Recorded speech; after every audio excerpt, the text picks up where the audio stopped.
তোমরা সবাই কেমন আছো? আশা করি তোমরা সবাই ভালো আছো।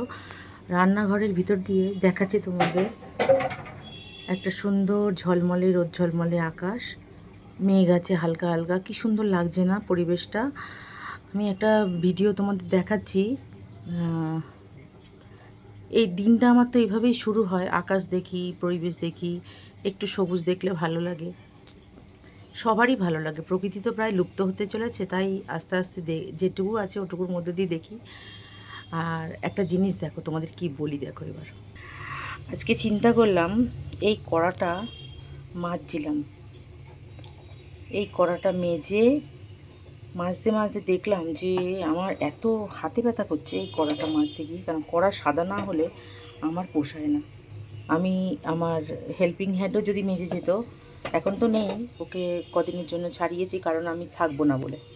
তো ওর এবার দেখো তোমরা যে আমি এই কড়ার পেছনে কত সময় দিই, এত ঘষে ঘষে ঘষে ঘষে একটা কিছু কালো আমার চলবে না, আমার পছন্দ হয় না। কারণ কড়া যদি অপরিষ্কার থাকে আমার মনে হয় রান্না বান্নাটাও খুব একটা ভালো হয় না। ওই তেলকালিগুলো আবার গরমে গলে গলে দেখবে খাবারের সঙ্গে মিশে যায়, এটাই আর কি, খাবারের সাথে মিশে যায়। তো সেই জন্য আমি একটুখানি কড়াটাকে সাদা করে মাজতে খুব পছন্দ করি। তার জন্য আমি হ্যান্ডেল দেওয়া কড়া জীবনে কিনি না। আজকে মাথায় আসলো যে হাত ব্যথা হয়ে যাচ্ছে এই কড়া ঘষতে ঘষতে। আমার মতো বোধহয় অনেকেরই হয় যে এই কড়া মাজতে মাজতে হাত ব্যথা। যারা এরকম সাদা কড়ায় রান্না করে অভ্যস্ত তারা কিন্তু নিজেরাই মেজে নাও কিছুটা সময়, তাই না বলো? তো আমি একটুও দাগ পছন্দ করি না, তার জন্য আমি কড়াটা আমি হ্যান্ডেল ছাড়া কড়াই কিনি। আর কড়া সবসময় এরকমভাবে মাজি। আর মাজারও আমার অনেক কিছু জিনিস আছে, সেই সব দিয়ে মাজি আর কি। তাও তো ঘষতে হয় নিজের হাতে, হাত দুটো আমার ভাঙা, তার উপরে ভীষণ ব্যথা করে কদিন ধরে। মানে হাতটা ফুলে রয়েছে, বা হাতটা কিছু পড়তে পারছি না।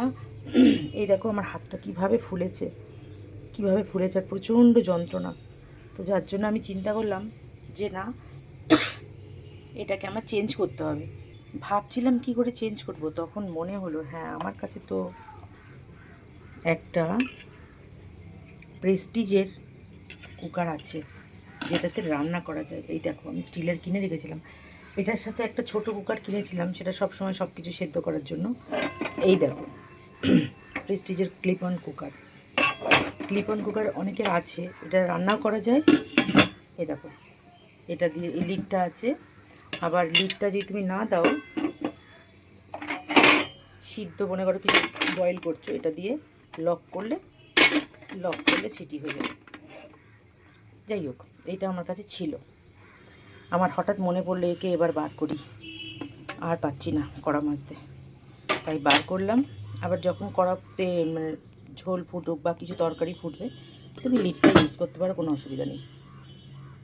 তো আমি এটাকে আজকে বার করলাম, কারণ এটা মাজতে কষ্ট হবে না এটার মতো। সবাই জানো অ্যালুমিনিয়াম মাজতে কত কষ্ট হয়। এই দেখো মেজে মেজে তাকে আমি সাদা করেছি, জানো, দেখো দেখেছো? কড়াই আমার সাদা না হলে আমার পোষায় না, একদম রান্না করতে ভাল লাগে না, কিছুতেই আমি করি না। আর সাদা কড়া দেখলে আমার খুব ভালো লাগে। আমি যার জন্য কোনো হ্যান্ডেল নেই আমার কড়ার মধ্যে, কোনো হ্যান্ডেল নেই যে হ্যাঁ মাজা যাবে না। অনেক সময় হ্যান্ডেলের কোনায় কোনায় তেল চিটা হয়ে যায় না, সেগুলো আমার মাজতে অসুবিধা হয়। ওর জন্য আমি কড়ার হ্যান্ডেল ছাড়া কিনি। দেখো কড়া মাজাটা, এই কড়া মেজে রেখে দিয়েছি। আর সবাই জানো হেল্পিং হ্যান্ড কত সুন্দর কাজ করে, তবু আমার করতে লাগে। এই দেখো একটা প্রেস্টিজের, তোমরা না এরকম একটা কিনে নাও, তোমাদের একটা ভালো বুদ্ধি দিচ্ছি। প্রেস্টিজের ক্লিপ অন, হ্যাঁ এটা লেখা আছে দেখো, এই দেখো প্রেস্টিজের ক্লিপ অন। আমি কিন্তু কোম্পানির কোনো অ্যাড দিচ্ছি না বাবা, এটা ভেবো না। ক্লিপ অন প্রেশার কুকারটা নেবে, এটাতে রান্নাও করা যেতে পারে, করার মতন রান্না করবে। আবার মনে করো তরকারি অল্প জল আছে, এটাকে তুমি লিডটা ঢাকা দিয়ে দিলে। আবার যদি তোমার মনে হয় না একটু সেদ্ধ কম হয়েছে, এটা কুকার হিসেবে ব্যবহার করতে পারো, এটা কুকার হিসেবে ব্যবহার হয়। এটা বড্ড ভারী, এটা লিডটা ভীষণ ভারী। আরে আমার ভাঙা হাতে আমি টানতে পারি না, দেখো হাত ফুলেছে কীভাবে। কড়া মাছ দেবেন কিচ্ছু পরতে পারছি না হাতে, জানো। এই দেখো হাত ফুলে কী অবস্থা আমার। এই অবস্থায় কাজ করছি কারণ হেল্পিং হ্যান্ডকে ছুটি দিয়েছি কিছুদিনের জন্য। দেখলে এই দুটো তোমাকে ডিফারেন্স আমি দেখাতাম।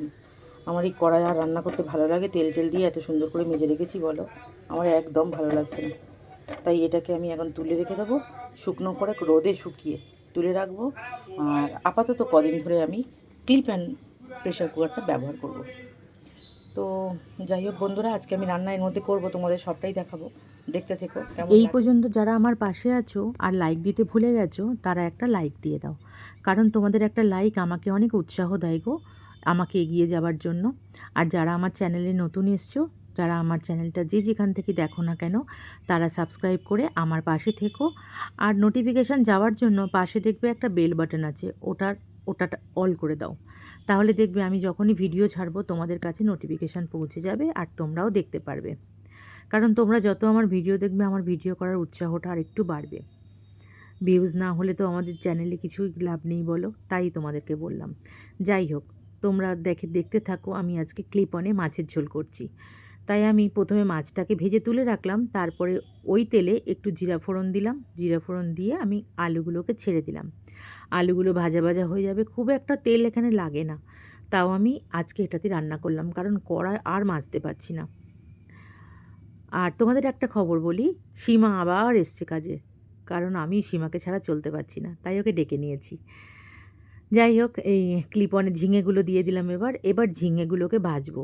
আমি এখন নুন দেবো না, তাহলে ঝিঙেগুলো সব জল ছেড়ে দেবে আর গোটা গোটা থাকবে না। তাই জন্য নুন আমি সবার লাস্টে দেবো, যখন ঝোল ফুটবে পরে আমি নুন দেবো।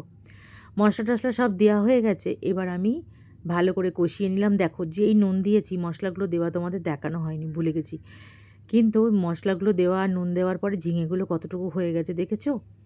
কিন্তু তাও আমি কষিয়ে নিলাম। লাল লাল কাঁচা লঙ্কাও দিয়ে দিয়েছি ঝাল একটু হবার জন্য। আমি খুব একটা ঝাল খাই না, বা আমার বাড়িতেও খুব একটা ঝাল খায় না। এবার দেবো গরম জল। আমি সব সময় রান্নায় গরম জল ব্যবহার করি, তাতে স্বাদ গুণ সমস্তটাই বজায় থাকে। তোমরা ঠান্ডা জল দেবে না, হট করে কি হয়, রান্নার প্রসেসিংটা পুরো বন্ধ হয়ে যায়। সেই জলটা যখন গরম হবে তখন আবার ফুটবে, বন্ধ হয়ে গেলে তখন কিন্তু সেই টেস্ট আর থাকে না। তাই গরম ভাতে বলো আর তরকারিতেই বলো, সব জায়গাতে একটু ফুটন্ত গরম জল দিও, তাতে ভালো হবে। আমি সবসময় আমার কিচেনের পাশে একটা ইলেকট্রিক কেটলি বা কোনো সসপ্যান রেখে দিই।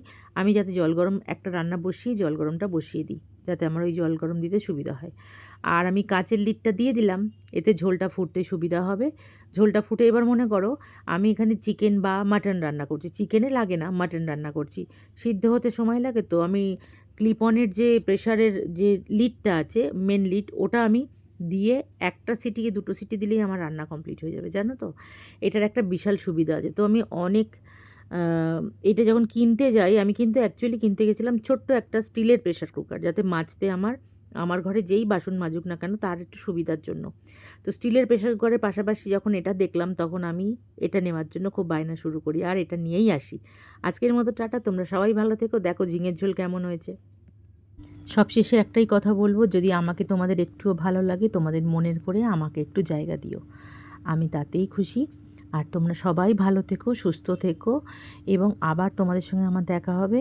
আজকের মতো টাটা। কোথাও ভুল ত্রুটি হলে আমাকে একটু কমেন্টে জানিও।